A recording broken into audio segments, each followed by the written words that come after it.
Hello again. It's now the middle of December, and this is issue 7 of Fight Club 2. Only 3 more issues after this, so we'll see how this goes. I got the variant cover. I didn't get the normal David Mack cover because I like this one better. You got Tyler there as Moses with his rules of Fight Club as commandments, and he seems to be leading his people to the apocalypse. So maybe half Moses and half John the Revelator. I'm not sure. But it's still pretty cool imagery, especially going into Christmas, I guess. And also lately I've been watching the Atheist Bible Study from the YouTube channel The Bible Reloaded. So I've watched the Exodus video. It's not quite how you remember it from Ten Commandments movie or Prince of Egypt or even that Ridley Scott monstrosity.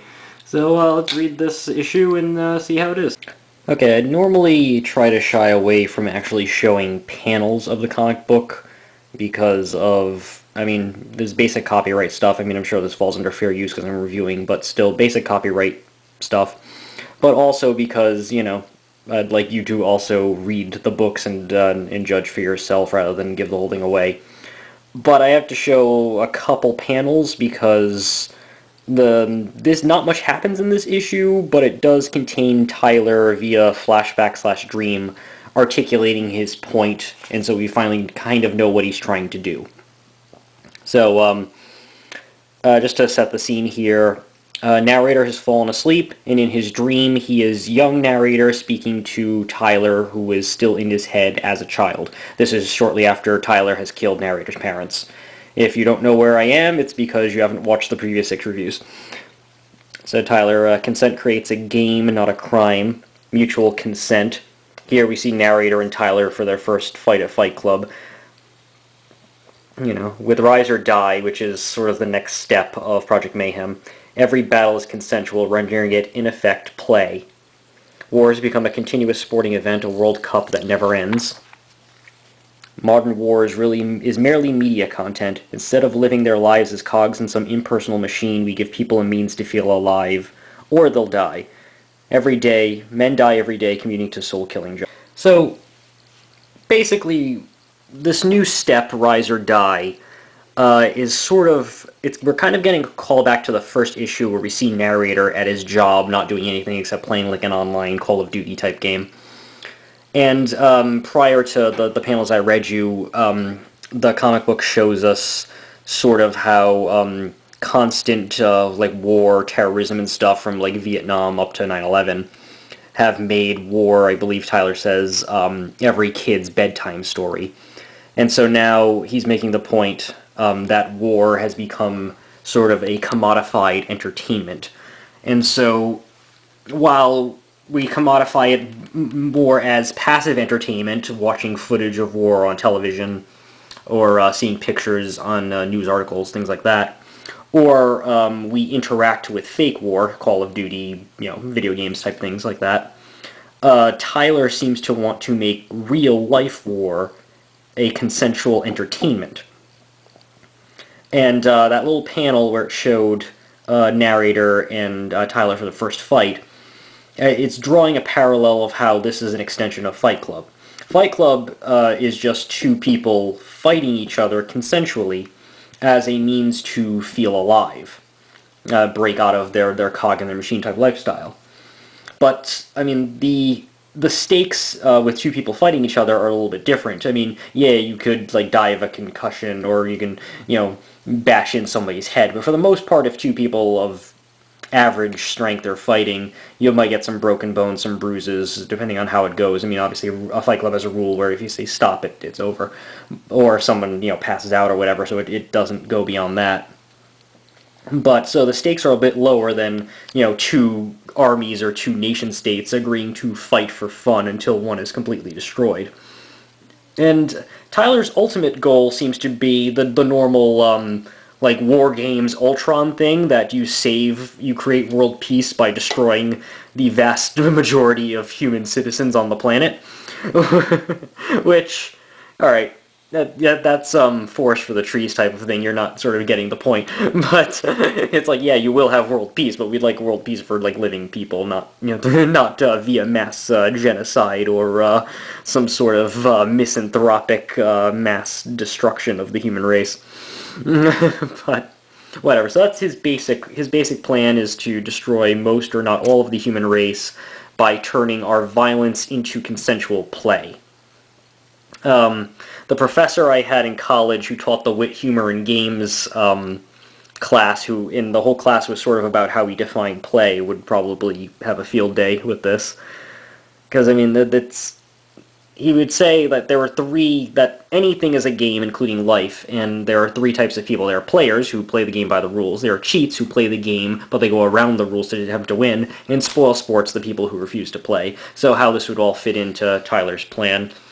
Also, while it's, I mean, in a world where there are many communicable diseases through blood, HPV, AIDS, staph infections, anything, the idea that a bunch of men would get into a basement to beat each other senseless in illegal bare-knuckle boxing is still, I mean, there have been some copycats, so it's not that far outside the realm of possibility, but the idea of entire nation states fighting for fun, that's like a step above like Hunger Games as far as we're going into really speculative fiction there.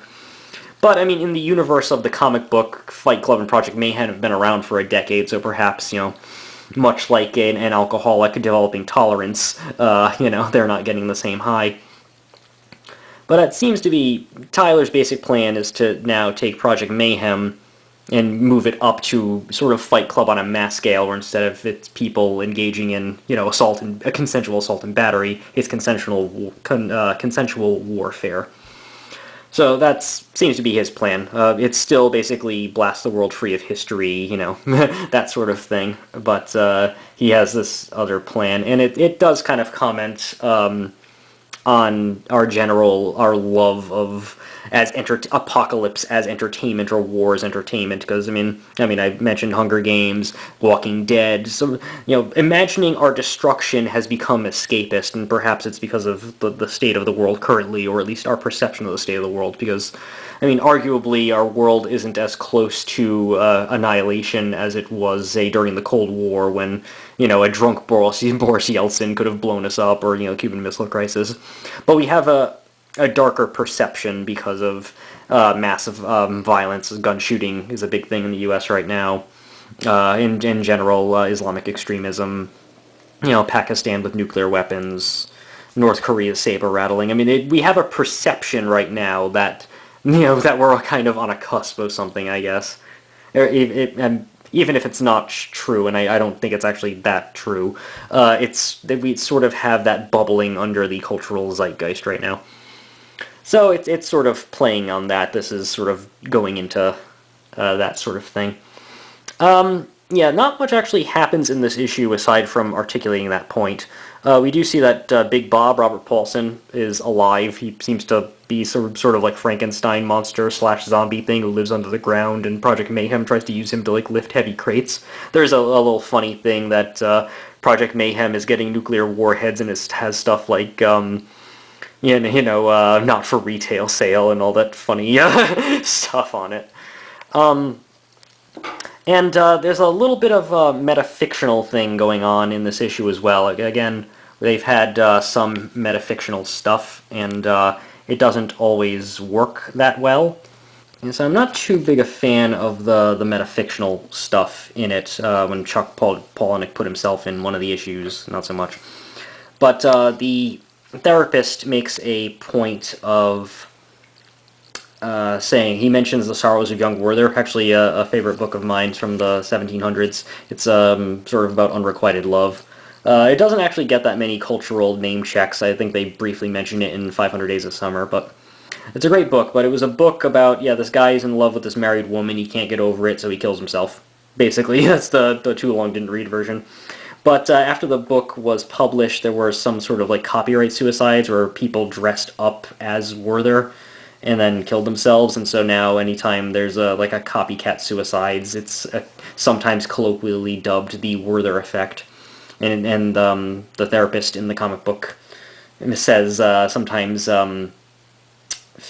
fictional characters outlive their creation or something along those lines, and then we get like panels that show like the Fight Club movie and everything. So again, it's the idea of Tyler as some sort of archetype or meme that has an existence beyond his thing, and I don't quite like the breaking of the fourth wall, that kind of thing that Palahniuk's been doing with this one. It's sort of like he wants to comment on the cultural phenomenon of Fight Club as this cult thing since the movie came out. I'd prefer to sort of keep it in-universe, but whatever. I mean, Palahniuk's been kind of doing stuff like that lately. I think he's kind of bored with his general stuff. Like, not his last two books, but before that, he wrote a book called Damned, and then he wrote a sequel to that called Doomed, even though he said he would never do sequels, but obviously he did that sequel, and now, hey, Fight Club 2. But he wrote Damned and then Doomed, and I didn't like Doomed for the first half of it, because I didn't know it wasn't good. But then halfway through I realized what Palahniuk was doing is that he was trolling his audience by basically doing an exaggerated satire of his own writing and his own writing style.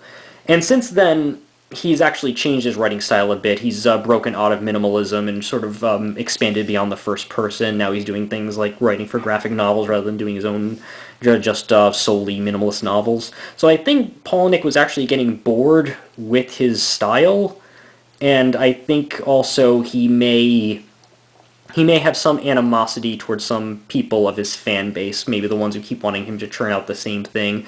And so I think Palahniuk just didn't want to get bored, so he ended up sort of satirizing himself, and then he tries to break out and do some stuff new, like Beautiful You, his book after Doomed. It was written in third person. It's kind of a Bret Easton Ellis-esque kind of thing, where it's, you know, fake misogyny in it. And it does kind of, it's almost like a weird 50 Shades of Grey as written by a gay man who hates romance novels. So it's an odd book, not entirely successful, but interesting. And I haven't read his short story collection, Make Something Up, yet, though I do own it. So I think part of the metafictional stuff in Fight Club 2 is him trying to troll his audience a little bit, and also sort of comment on this phenomenon, because, I mean, it's still kind of odd that this is this cult hit. I mean, the movie came out in 99, the original book came out in 96, and it's, you know, we're talking here about a, you know, comic book sequel. So, but, again, he's trying to, Tyler is a meme in-universe, but Tyler is also a meme because, you know, his quotes and his sort of, you know, fortune cookie Nietzsche meets Marx with a little bit of Hegel philosophy has become, you know, like Tumblr fodder and things like that. So I think Palahniuk's kind of amused by that, and he's sort of commenting on it. Other plot-wise, Marla's, again, barely in this. She's like on a plane flying somewhere, and Chloe's attempting to locate a narrator and Marla's son. This issue implies that Marla may be pregnant again from Tyler. Not sure. That has to be confirmed yet. But, yeah, narrator's in a limo with the therapist. He falls asleep, and he's on his way to meet the son, and he wants to, like, pretend to be Tyler to meet him. But Tyler has already, like, kind of, quote-unquote, called the son to give him a heads up, so, So aside from sort of explaining Tyler's basic plan, which is not as interesting or involved as I thought it would be, it's mostly just, it is literally Fight Club to the next level. It's just consensual one-on-one battle to consensual war. Also a little bit more far-fetched, but whatever. And it continues this sort of Tyler as thought meme, or which has metafictional pretensions to it, but I'm not quite a fan of that. But this is still mostly a filler issue. It's just kind of spinning its wheels until we get to this finale.